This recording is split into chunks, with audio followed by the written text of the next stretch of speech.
నేను మీ doctor చిన్నమై లంజిరెడ్డిని graduates సమస్యల పరిష్కారానికి మీ గొంతుకనే వస్తున్నాను. మీ మద్దతు నాకు అందించి నా అభ్యర్థిత్వాన్ని బలపరిచి మొదటి ప్రాధాన్యత ఓటు వేసి గెలిపించాలని ప్రార్థిస్తున్నాను. భారత్ మాతాకి జై. నమస్తే, welcome to YOYO TV. BC కులగణన పేరిట కూడా రాష్ట్ర ప్రభుత్వం అనౌన్స్ చేయడం జరిగింది, సర్వేలు చేపట్టి. సో ప్రస్తుతం ఇదే అంశం మీద మాట్లాడదాం. మనతో పాటు మాట్లాడడానికి మాజీ మంత్రి శ్రీనివాస్ గౌడ్ గారు ఉన్నారు.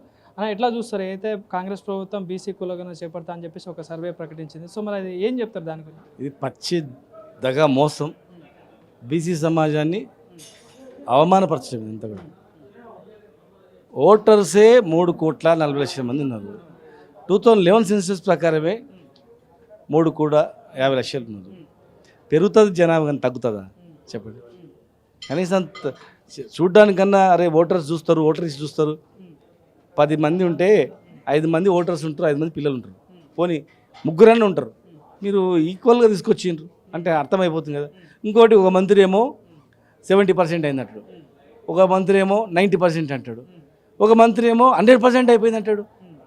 మరి 100% కాకుండా మీరే ఇంత వ్యత్యాసాలు చెప్పి మరి రేపు కోర్టులో ఇస్తారు, అయిపోతుంది కదా.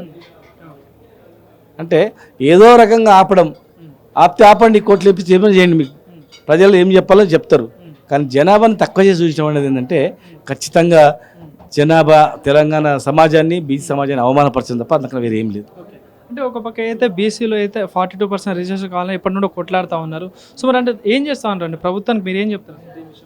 ఇది ఖచ్చితంగా ప్రభుత్వాన్ని 42% ఇస్తున్నది వాళ్ళ బాధ్యత, ఇవ్వాల్సింది. అది ఇవ్వండి, అదొక సపరేట్ అంశం.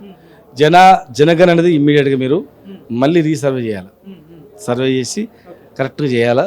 ఇటువంటి పనులు చేయడం వల్ల ఏంటంటే లేనిపోని కులాలు మధ్యలో కొట్లాటలు, పంచాయతీలు పెట్టినట్లయితే ఇప్పుడు బీసీలు గొడవ చేస్తారా?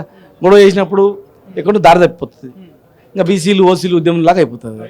ఇప్పుడు ఓసీలు కూడా ఉద్యమం ఇవ్వద్దు అంటారు పాపం వాళ్ళు. చాలామంది ఇవ్వమంటారు, రిజర్వేషన్ ఇవ్వాలి, వాళ్ళ జనాభా ప్రకారం ఇవ్వాలని చెప్తున్నారు.